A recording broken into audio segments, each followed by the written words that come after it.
On the subject of late romance, which was one of our specialities, I'm not sure that my favourite proposal scene wasn't Merton's to Isobel. I'm sure you realise by now, I'm asking for your hand in marriage. There was something very poignant. I mean, he was giving her his old age and a few years together. It was lovely. And it was lovely. I state freely and proudly, Isobel, that I've fallen in love with you. And I want to spend what remains of my life in your company. With Rose and Atticus, they know almost from the first moment that they have met the person they're going to marry. One of the things I loved about the fact that Rose we had seen from the very first time she was introduced, was a victim of a very unhappy marriage in her parents. And she was, to the point that she was just desperate to go and live with the Crawleys. But that's what I found so enchanting about her, was that when she fell in love, there was not the angst of, oh, I don't want marriage, I've seen it and it all goes horribly wrong. It was just a real embrace of something that she thought, I'm going to do this differently.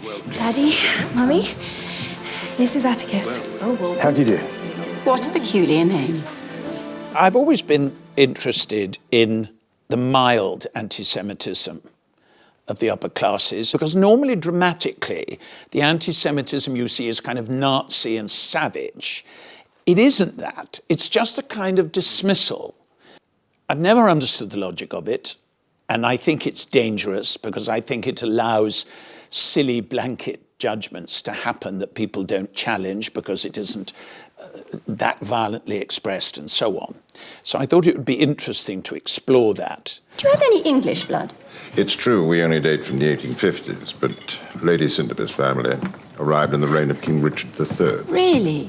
I always think of you as nomads drifting around the world.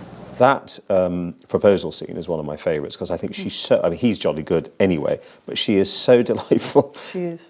She just plays that excitement so wonderfully. I'm listening. See, the thing is, it occurs to me that we're already having to defend ourselves. Yes. So let's have a real reason to. Doesn't she say you won't have to be down there very long or something? And then having proposed, he jumps up and she's sort of squealing with excitement. It's really beautifully done, I think. You don't have to stay kneeling for very long. Rose. Darling Rose. Will you marry me? You can get up now. Come on. The actual filming of it, the thing that I loved personally about that was the fact that Anna Robbins, our costume designer, had actually found a dress, a wedding dress, unworn from the 20s, and it fitted Lily perfectly. Please believe that I love your son very much. And whatever I can do to make him happy, I will do. We know that, my dear, and we wish every blessing on your head.